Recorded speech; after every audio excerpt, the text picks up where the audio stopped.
Donc, j'ai essayé de résumer ce qu'on a vu jusqu'à aujourd'hui sous forme d'un schéma dans lequel on peut voir comment on peut développer et comment on peut factoriser une expression. Si on considère la première expression, c'est K facteur de A plus B. Qu'est-ce qu'on fait? On distribue K à A par la multiplication, on obtiendra K fois A, plus on distribue K à B par la multiplication, on trouve K fois B.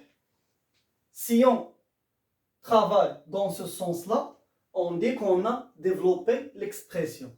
Maintenant, pour le passage de retour, qu'est-ce qu'on a? On a une somme qui est écrite sous forme de somme de deux termes. Premier terme, c'est le produit de deux facteurs. Premier facteur, c'est K. Deuxième facteur, c'est A. Deuxième terme, il est écrit sous forme d'un produit. Produit de deux facteurs, c'est quel facteur? K fois B. Il y a un facteur qui est répété, qui est K. On écrit K qui est le facteur commun. Si on fait on ouvre la parenthèse. Si on fait disparaître K du premier terme, ça va rester A. Plus si on veut disparaître K du deuxième terme, ça va rester B. Donc, qu'est-ce qu'on a dit? On dit qu'on a factorisé cette expression. La même chose pour la deuxième expression qui concerne la distributivité de la multiplication par rapport à la soustraction. C'est presque la même chose. Au lieu d'avoir plus, on a moins. Maintenant, on va passer à traiter des exemples. Des exemples, comment on factorise et comment on développe des expressions. On va commencer par le développement. Comment on développe une expression.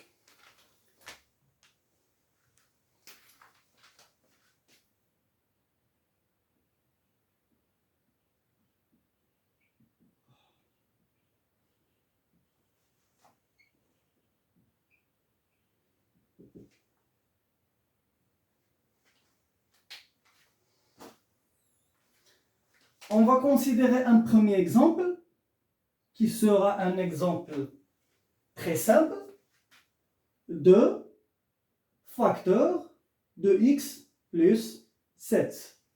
La question qu'on trouve souvent pour le développement, c'est développer et réduire l'expression. On développe, puis on va réduire l'expression. Donc, pour développer une expression, qu'est-ce qu'on a dit? Il faut distribuer la multiplication par rapport à l'addition ou bien par rapport à la soustraction, c'est selon l'opération qui est à l'intérieur des parenthèses. Donc, qu'est-ce qu'on va faire? On va distribuer 2 à x par la multiplication. Qu'est-ce qu'on va trouver? On va trouver 2 fois x. Qu'est-ce qu'on a? On a plus, on va poser le plus. Et qu'est-ce qu'on va faire? On va distribuer 2 à 7 par la multiplication. Qu'est-ce qu'on aura? On aura 2 fois 7. Donc, jusqu'à présent, qu'est-ce qu'on a fait? On a développé l'expression parce qu'on a distribué la multiplication par rapport à l'addition. Donc, on a développé l'expression. Le deuxième passage qu'on va faire, ça va concerner la réduction de l'expression. On va réduire l'expression. Pour réduire l'expression, 2 fois x plus 2 fois 7. C'est une expression sans parenthèse qui contient 2 multiplications et une seule addition. On donne priorité, bien sûr, pour les multiplications. 2 fois x, ça va donner 2x, plus 2 fois 7, ça va donner 14. La question qui se pose, est-ce qu'il y a des réductions encore à effectuer? Est-ce qu'on peut réduire encore 2x plus 14? La réponse c'est non. On ne peut pas réduire une expression de cette forme. Normalement, en général, pour réduire une somme ou bien pour réduire une différence, il doit qu'on a des termes ou bien les termes doivent être du même type.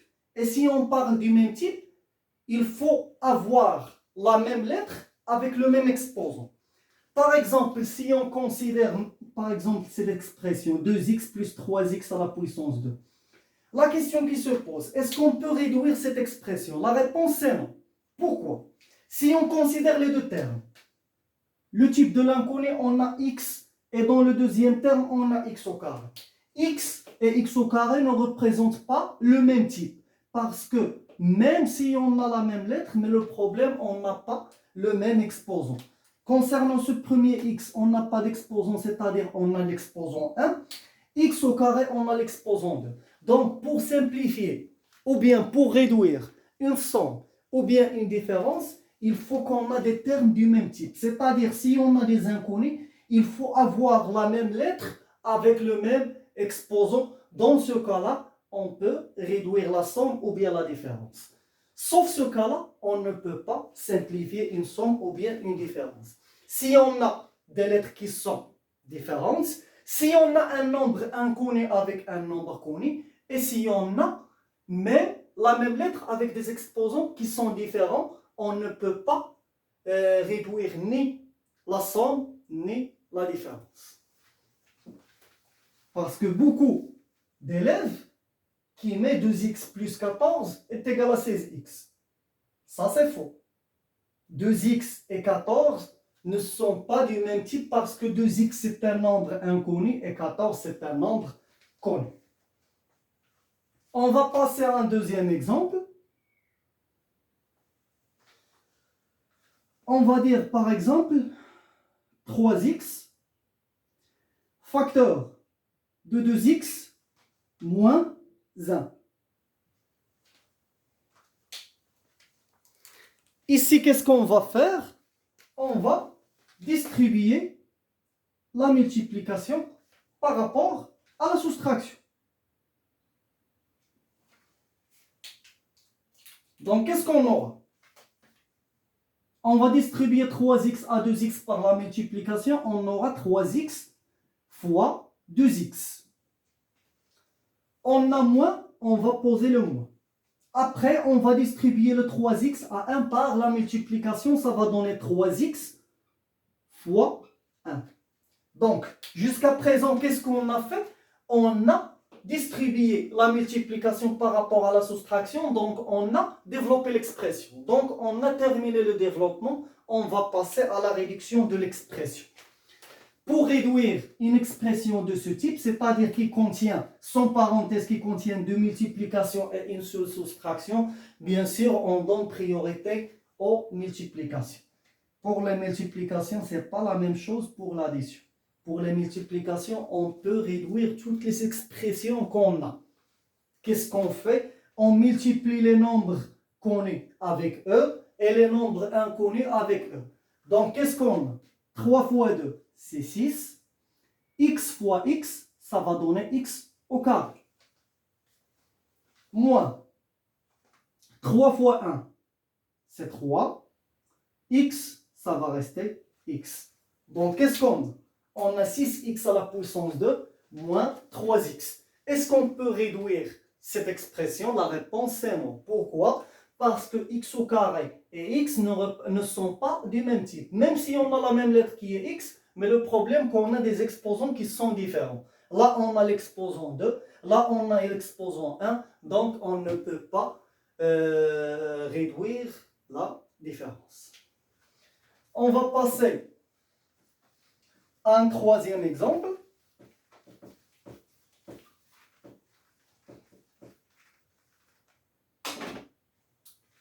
Le troisième exemple, on va considérer une expression de cette forme. On va dire moins 7x facteur de 2 moins 3y.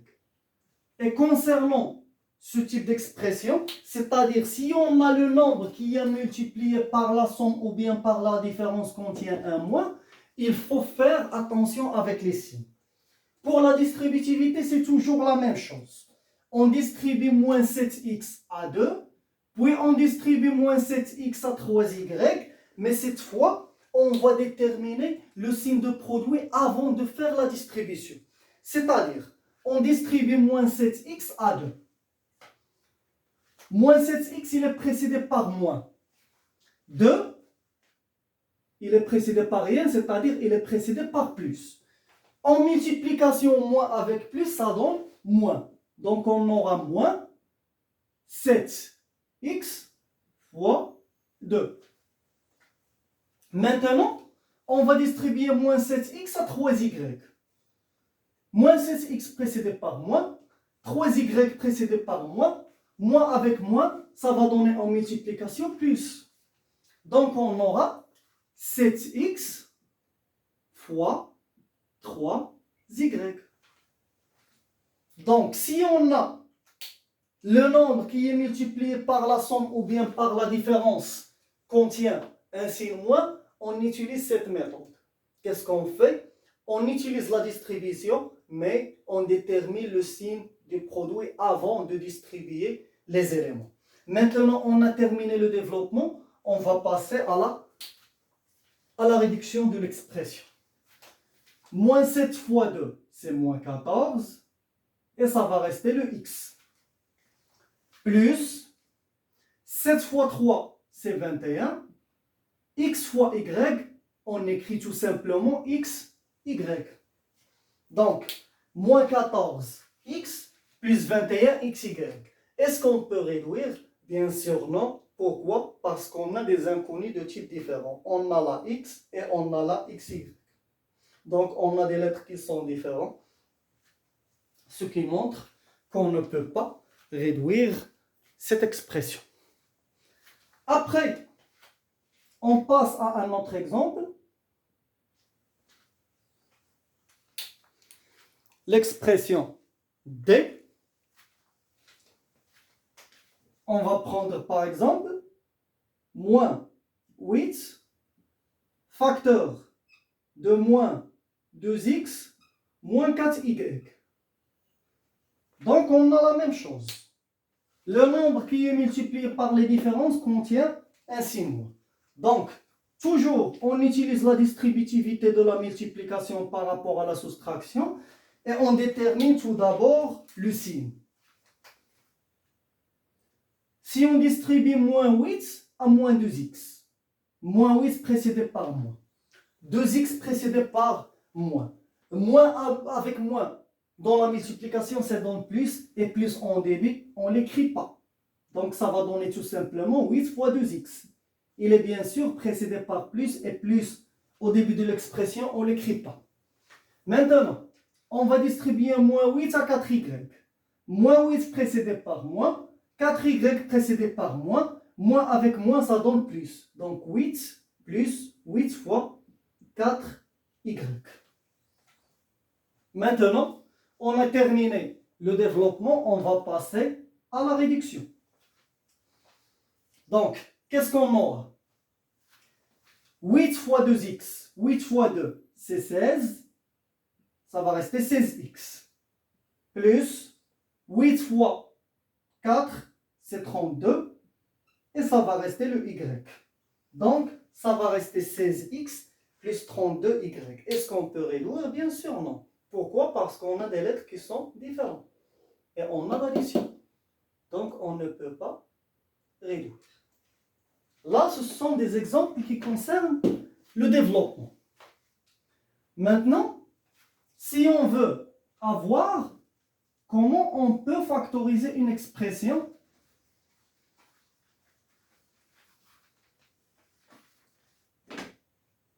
la factorisation.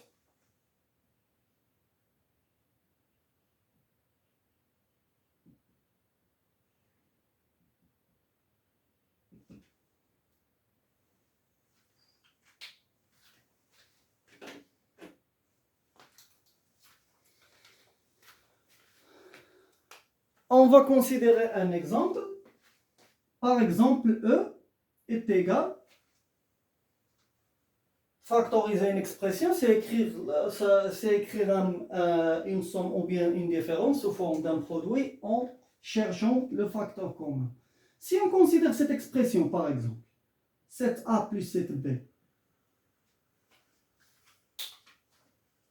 tout le monde, pour cette expression, peut voir que c'est quoi le facteur commun. Tout le monde peut voir que le facteur commun, c'est exactement le 7. Donc, puisque 7 est le facteur commun, qu'est-ce qu'on fait? On écrit le facteur commun qui est 7 et on ouvre la parenthèse. Si on fait disparaître 7 du premier facteur, du premier terme, ça va rester A plus, si on fait disparaître 7 du deuxième terme, ça va rester B et on ouvre la parenthèse. Comme ça, on a factorisé l'expression. On a écrit la somme sous forme d'un produit. Pourquoi? Parce que tout le monde peut voir que le facteur commun, c'est 7. C'est 7 qui l'a répété. Maintenant, on va considérer un autre exemple. F est égal, on va dire par exemple, 5x moins 20. Si on considère cette expression dans un premier temps, on ne voit pas quelque chose qui est répété, ni dans le premier terme, ni dans le deuxième terme. On a 5x, on a 20, rien n'est répété. Mais pour factoriser ce genre des expressions, il faut faire la liaison entre 20 et 5. Et comme on sait, 20, c'est un multiple de 5. C'est-à-dire, on peut écrire 20 sous forme de quoi? On va écrire autrement l'expression pour voir le facteur commun. Puisque 20 est un multiple de 5, on peut écrire l'expression sous forme de quoi? Sous forme de 5x moins 5 fois 4. Maintenant, tout le monde peut voir qu'il y a un facteur qui se répète, c'est le 5. C'est ce qu'on appelle le facteur commun. On écrit 5 et on ouvre la parenthèse. Si on fait disparaître le 5 du premier terme, ça va rester x. Moins si on fait disparaître le 5 du deuxième terme, ça va rester 4. Et on ferme la parenthèse. Comme ça, on a factorisé l'expression. Mais dans ce cas, pour factoriser cette expression, qu'est-ce qu'on a fait? On a changé l'écriture de l'expression. Un autre exemple.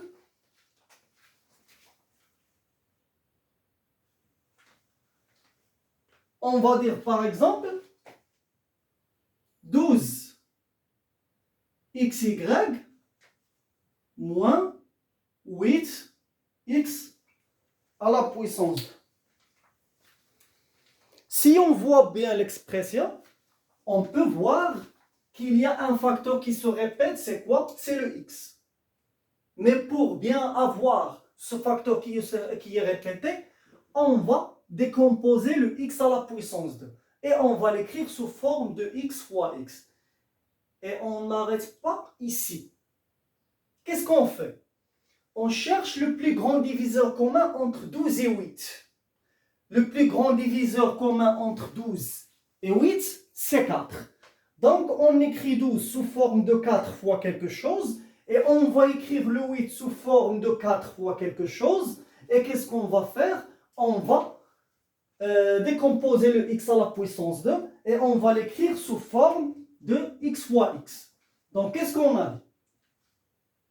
Les lettres, il y a le x qui est répété. Pour les nombres, on cherche le plus grand diviseur commun. Le plus grand diviseur commun, c'est 4. Donc on écrit l'expression sous cette forme. 4 fois 3 fois x fois y.